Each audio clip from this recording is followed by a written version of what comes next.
1절에 보면 뭐라고 말씀하시는가 하면 항상 기도하고 낙심하지 말아야 될 것을 비유로 말씀하여 이르시되 하면서 이 비유가 시작되는 걸 볼 수 있습니다. 그럼 이 비유의 내용은 어떤 내용이다? 이 비유의 내용은 항상 기도하고 낙심하지 말아야 될 것에 대한 내용과 교훈을 담고 있는 비유입니다. 그러니까 이 비유의 이야기를 다 듣고 우리가 어떤 교훈을 얻고 어떤 결심을 해야 되는가 하면 항상 기도하고 낙심하지 말아야 한다는 교훈과 결심을 얻고 오늘 돌아가야 한다고 하는 것입니다. 근데 이 교훈은 어떤 배경 속에 주어진 말씀입니까? 다시 말해서 우리가 언제 항상 기도하고 낙심하지 말아야 되는가? 우리는 매 순간 이런 믿음의 삶을 살아가야 되지만 특별히 언제 더 그러한 믿음을 가지고 살아야 하는가? 이 이야기를 이제 한번 보면 이 누가복음 18장의 이 이야기 한 장 앞서 보면 이 18장의 배경은 누가복음 17장입니다. 누가복음 17장 20절부터 37절 끝까지 어떤 내용이 나오는가 하면 그 내용이 예수님께서 재림하실 때 그때 벌어질 재림의 징조에 대한 이야기가 쭉 나옵니다. 그래서 노아 이야기, 롯 이야기를 쭉 하신 후에 이어서 이 누가복음 18장 이 비유를 말씀하셨습니다. 자주 이야기하지만 원래 성경에는 장절의 구분이 없어요. 17장, 18장 다 후대 사람들이 만들어 놓은 거예요. 그래서 이 누가복음 18장에 나오는 이 비유의 배경은 17장 재림의 징조가 온 세상에 펼쳐지는 재림 직전의 상황 속에서 우리가 어떻게 재림을 준비할 수 있을지 그 재림 준비에 관한 교훈이 담겨있는 비유가 바로 누가복음 18장 이 비유라고 합니다. 그래서 이 이야기의 끝에 이 비유의 이야기의 끝에 어떤 얘기가 나오는가 하면 내가 너희에게 이르노니 속히 그 원한을 풀어주리라. 그러나 인자가 올 때 세상에서 그 믿음을 보겠느냐 그런 말씀이 나옵니다. 다시 말해서 이 말씀은 인자가 올 때 주님께서 이 땅에 오실 때 그때 주님께서 보고 싶어하는 이 믿음을 가진 자가 거의 없다고 하는 거죠. 거의 드물다고 합니다.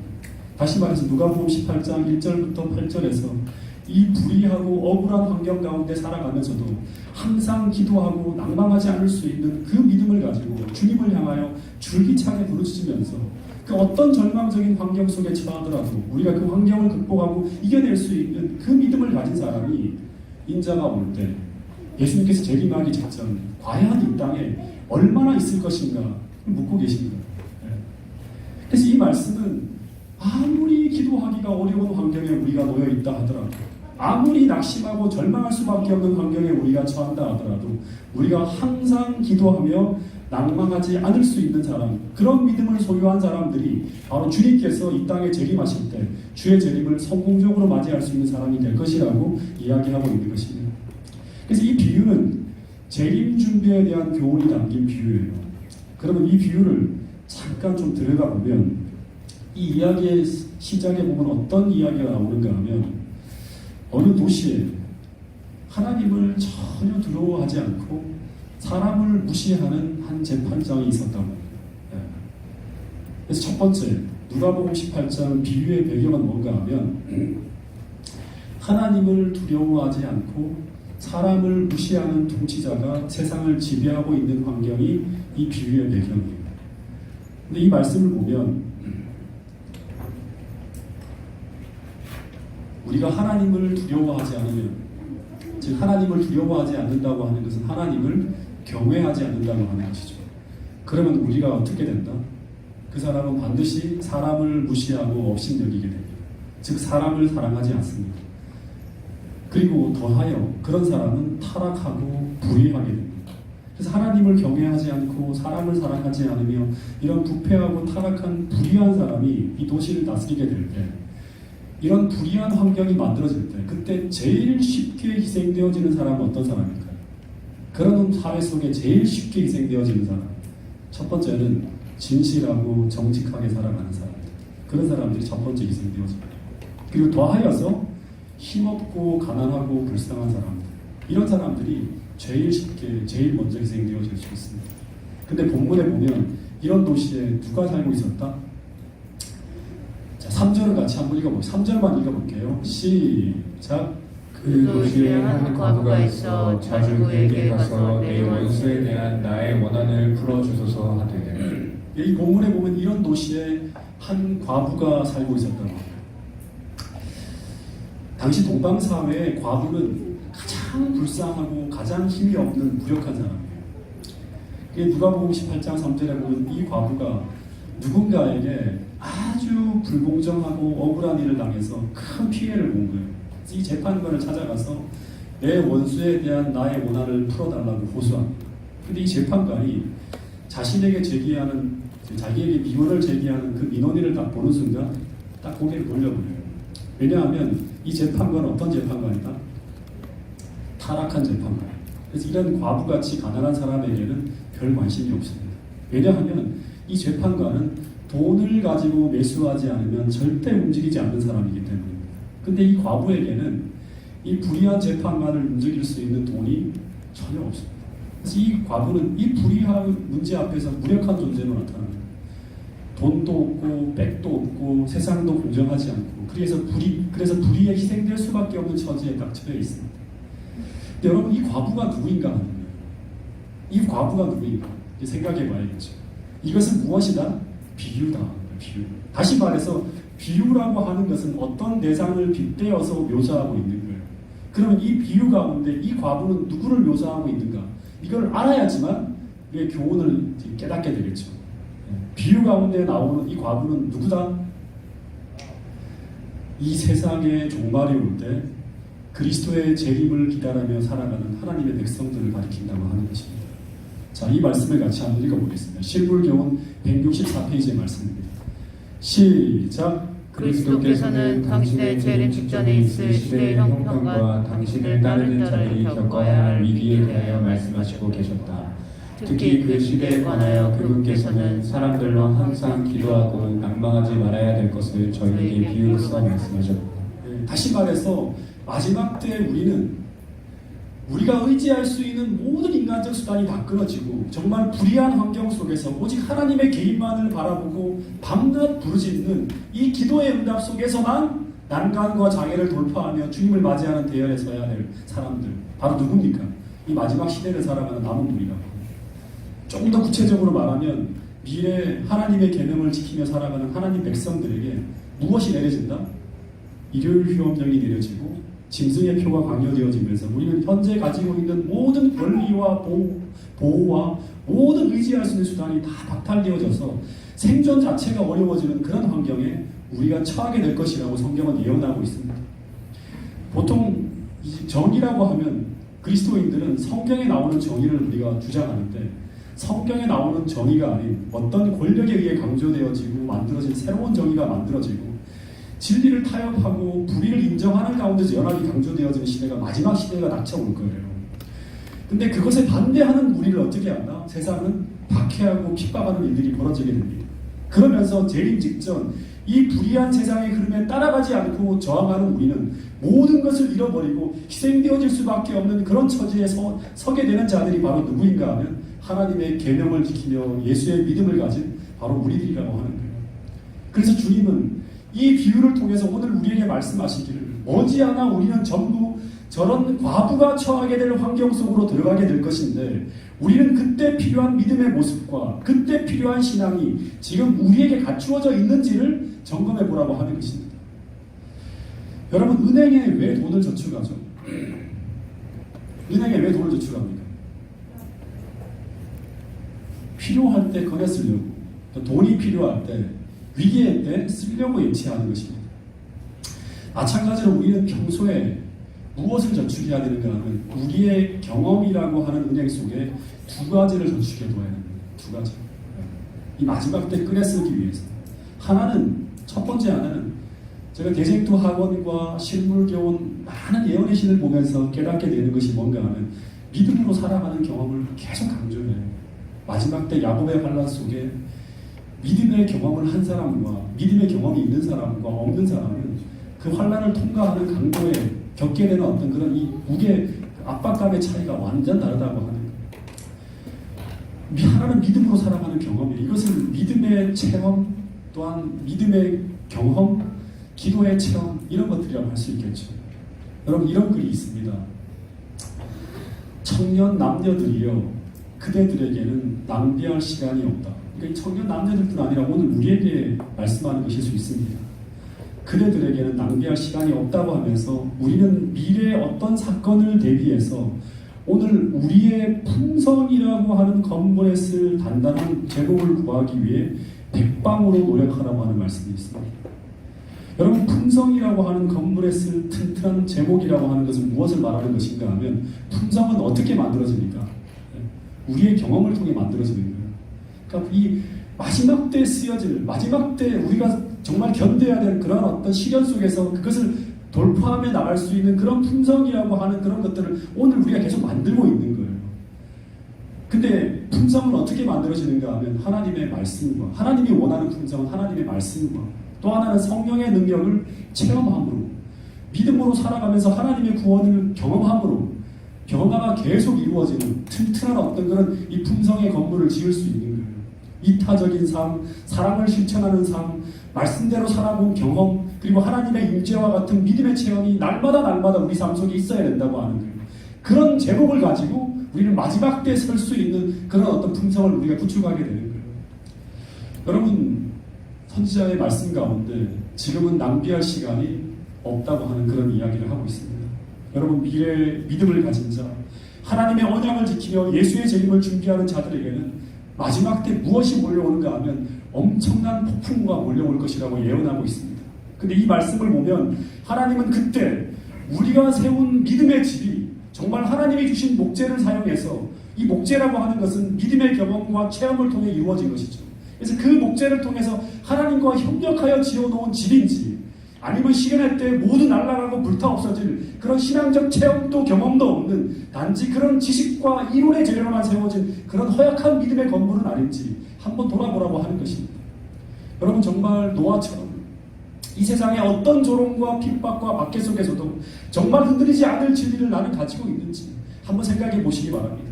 나는 정말 성령의 능력을 믿는 사람이고 성령의 능력을 체험하며 살아가는 그런 체험적인 진리를 정말 어떤 흔들림 속에서도 어떤 환경 속에서도 흔들리지 않는 그런 진리를 소유하고 있는 사람인지 지금 확인해 보라고 하는 것입니다.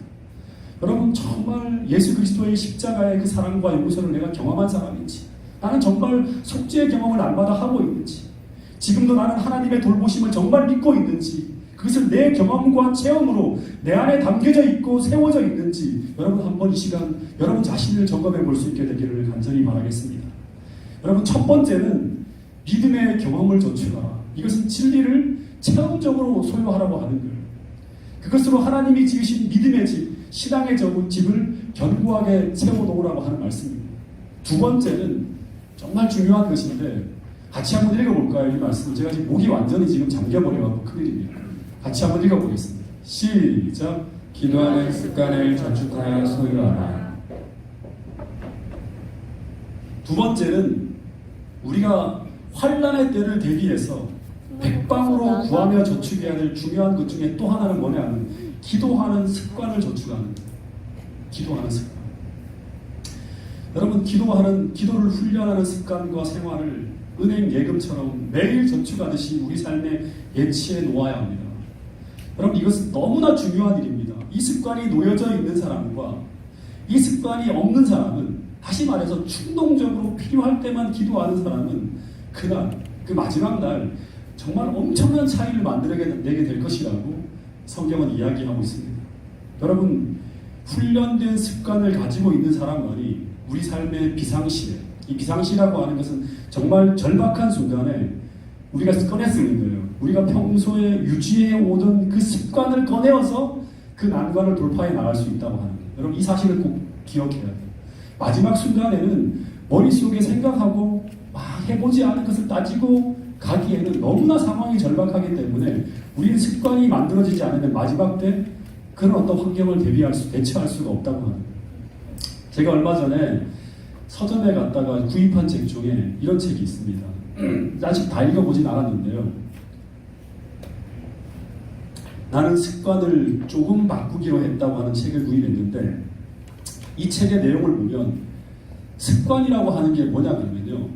습관이라고 하는 건 뭐냐면 생각하지 않고 하는 행동을 말합니다.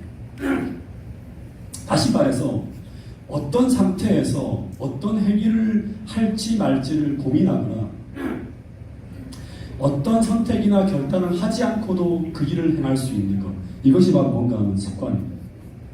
다시 말해서 그것은 언제나 내가 당연히 해야 될 일, 숨쉬거나 세수를 하거나 하는 것은 의지적 결단이 필요 없는 것이죠. 언제나 내가 습관처럼 하는 일. 그래서 어떤 절박한 상황이 닥쳐올 때, 정말 중대한 위기가 닥쳐올 때 그 상황에 기도로 대처하고 믿음으로 대처하는 일이, 이 기도하는 일이 습관이 되어 있어야지만 우리는 무너지지 않을 수 있다고 하는 것입니다. 여러분, 제가 이 말씀을 생각하면서 갑자기 마음속에 깊이 떠오른 게 뭐냐 그러면, 성경에 보면 이 습관대로 내가 기도해서 그 어려운 상황을 이겨나갔다고 하는 내용들이 굉장히 많이 나옵니다. 실제 다니엘서 6장에 보면 상황이 어떤 상황인가 하면 환난이 닥쳐옵니다. 하나님께 경배하면서 기도하면 누구든지 죽이겠다는 조서가 발표되었습니다. 신앙적 대환난이 찾아온 것이죠. 근데 이때 어떻게 해야 됩니까? 항상 기도하고 낭망하지 말아야 될 믿음이 있어요. 근데 이때 다니엘서 6장 10절에 보면 그때 다니엘이 어떻게 그 순간에도 창문을 열고 하루 3번 무릎을 꿇고 기도했는가 하면 본문에 보면 어떻게 기도했다? 전에 하는 대로. 네. 이것은 정말 중요한 단어입니다. 이 말은 그가 늘 하던 습관대로 기도했다고 하는 것입니다.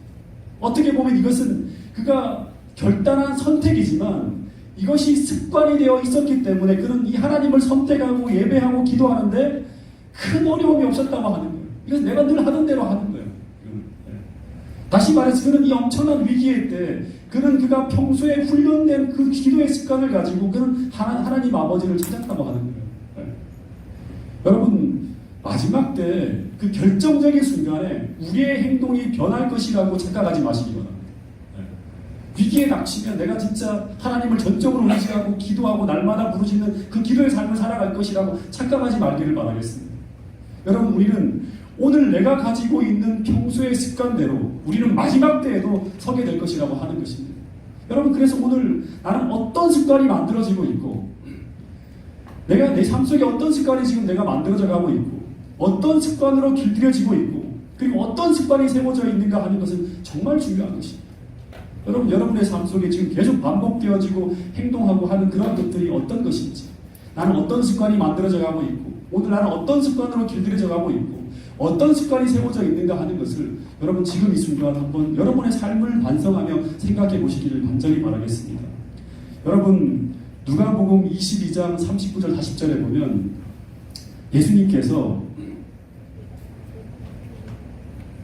예수님의 일생일 때 가장 큰 시련 앞에서입니다. 바로 그 다음날 십자가가 이제 다가오고 있어요. 근데 예수님께서 나가사 여기 보면 습관을 따라란 말이 나옵니다. 습관을 따라 감람산에 가시고 매일같이 언제나 주님께서는 저녁만 되면 그 시간에 습관을 따라 감람산으로 가셔서 제자들을 데리고 가셨어요. 그래서 그곳에서 이 제자들에게 뭐라고 하는가 하면 유혹에 빠지지 않게 기도하라고 하시면서 주님께서 기도하셨다만 이야기를 합니다. 또 다른 역본에 보면 예수께서 늘 하시던 대로 과거 평소 습관대로 감람산으로 가셔서 기도하셨다고 적혀 있습니다. 여러분, 우리의 모골이신 예수님도 그 결정전 시험인 그 십자가의 큰 시험 앞에 서셨을 때 그분은 그 문제를 가지고 평소 하시던 그 습관대로 기도하기 위해 겟세마네로 나아가셔서 그 엄청난 문제 앞에, 다시 말하면 낭망할 수밖에 없는 시련 앞에서도 낭망하지 않고 항상 기도하며 그 시험을 이겨내셨다고 하는 거예요. 항상 기도하며 낭망하지 말아야 될 것을 마지막 때 사람들에게 비유로 말씀하셨다고 하셨죠. 주님께서 그 모본을 보여주신 것입니다.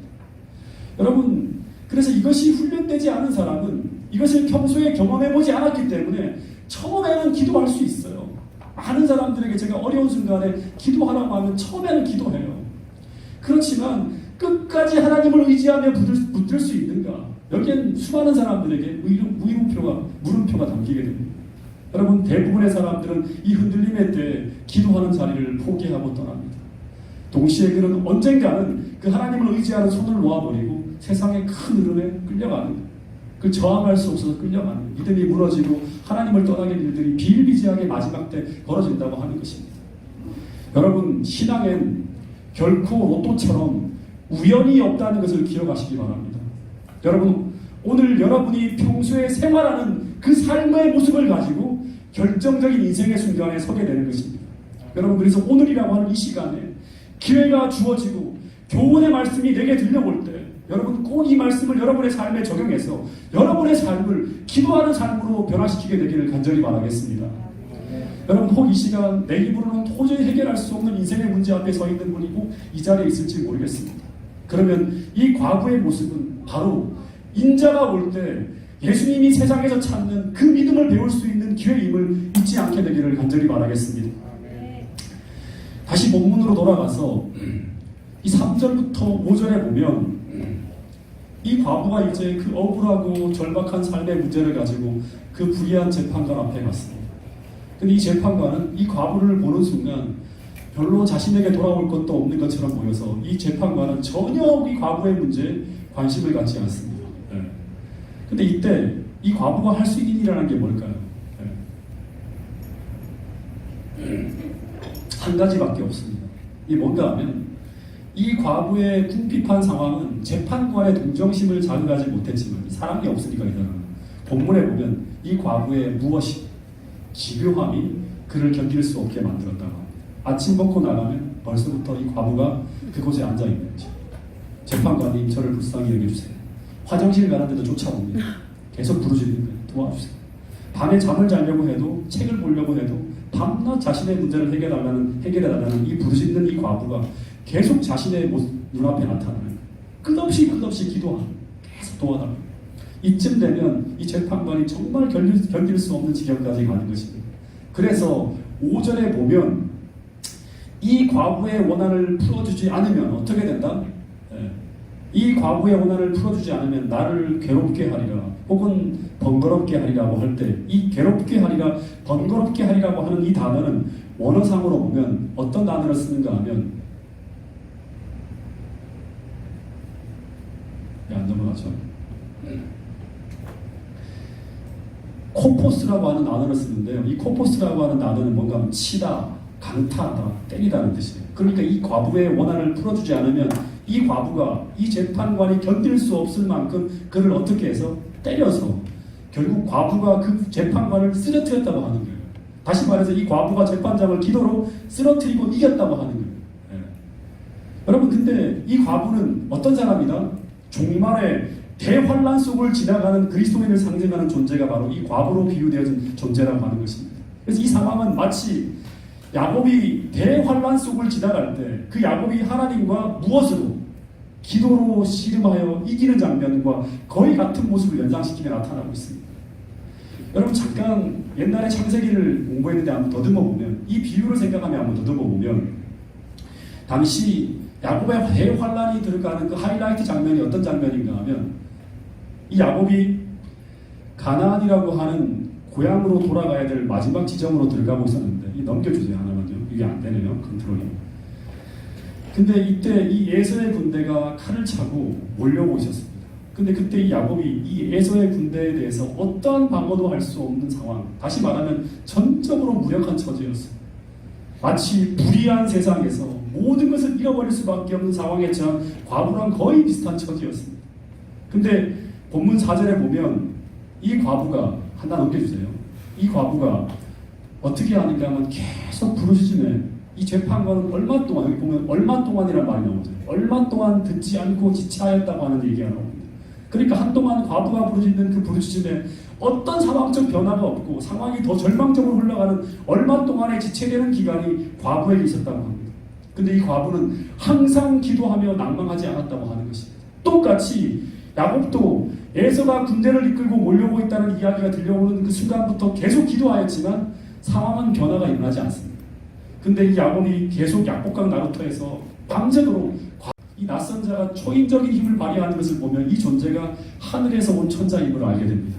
그래서 밤새도록 야곱은 이 천자를 붙들며 강청합니다. 나를 축복해달라고, 나를 도와달라고 계속 부르짖는 거예요. 근데 날이 셀 무렵까지 이 천사는 야곱의 기도에 어떻게 한다? 침묵합니다. 얼마 동안 듣지 아니하다. 그래서 야곱이 계속 부르짖으니까 어떻게 하는가 하면 이 천사가 이제 돌아가기 위해서 그를 붙들고 있는 야곱을 탁 칩니다. 그러면서 환도뼈가 부러집니다.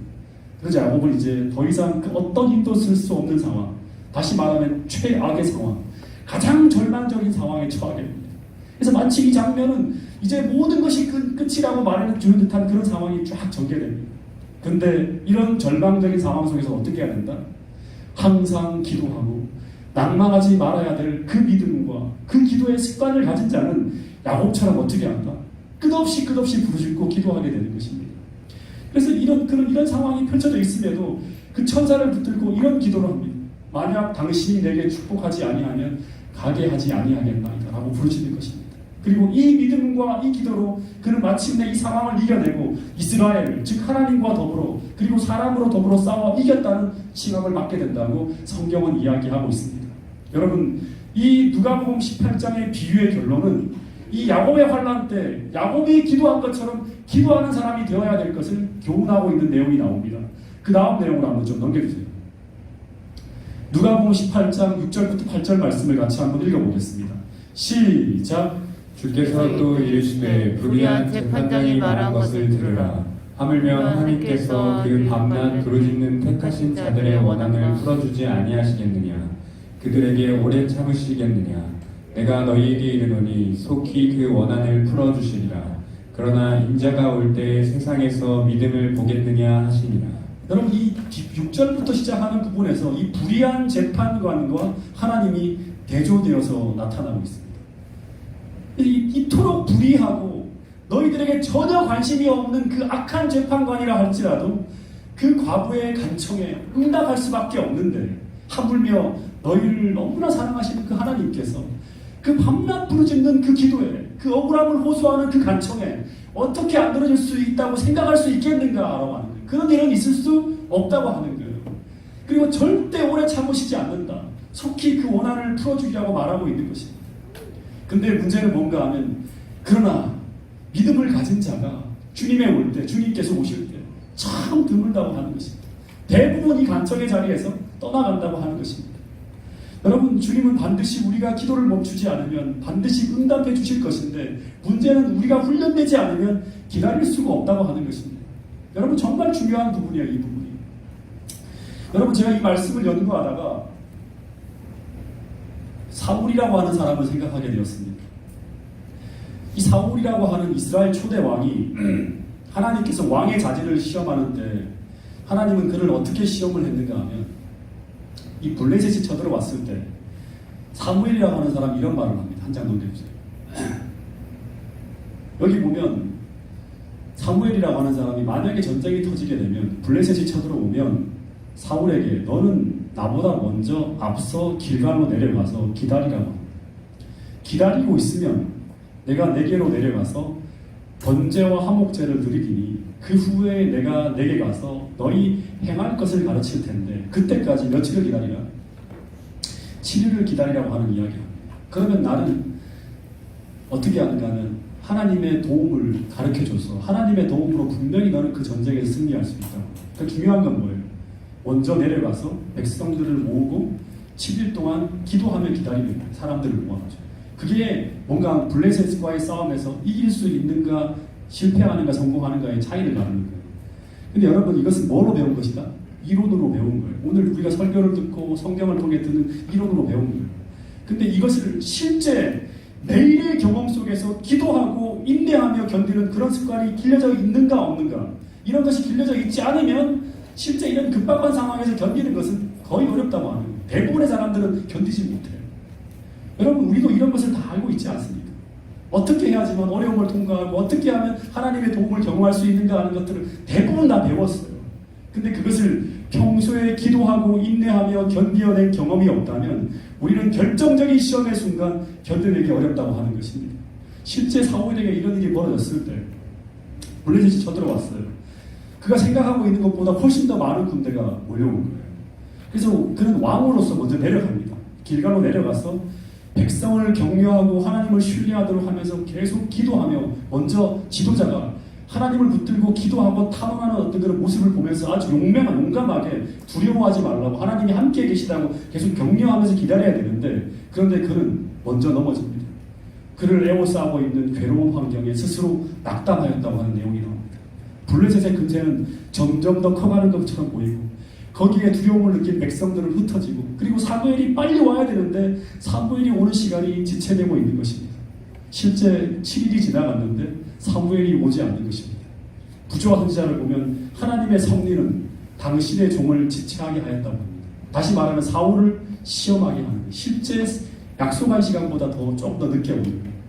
그러자 어떻게 합니까? 이 사울이 더 이상 참을 수가 없어갖고 이 낭망되어지는 환경 속에서 그는 어떻게 하는가 하면 백성들이 흩어지는 것을 막기 위해서 끝까지 기다려야 되는데 그렇게 하지 않고 성별된 제사장만이 할 수 있는 그 일, 번제를 어떻게 하는가? 왕의 갑옷을 입고 무기를 가진 채 성급하게 제단 앞으로 나아가서 하나님께 제물을 드립니다. 그것으로 말미암아 하나님의 개입을 막아버립니다. 다시 말해서 믿음의 부족을 드러낸 것이죠. 여러분, 사울은 낭망하는 환경 속에서도 또 반복합니다. 항상 기도하고 낭망하지 말아야 할 그 믿음으로 이겨본 경험이 없는 사람이에요. 여러분, 항상 기도하며 낭망하지 말아야 된다고 하는 이 말은 다시 말하면 우리가 매일같이 믿음의 삶을 통해서 경험해야 합니다. 기도하면 낭망하는 절망적인 상황을 이겨낼 수 있는, 그는 평소 하나님 앞에 낮추면서 항상 기도하는 습관을 전축하며 살지 않았습니다. 다시 말해서 그에게는 이 위기일 때 꺼냈을 신앙과 믿음과 기도의 습관이 고갈되어져 있었기 때문에 그래서 그는 낙담하면서 이 위기의 순간을 견디지 못하고 무너져버리고 하나님을 붙들지 못한 것입니다.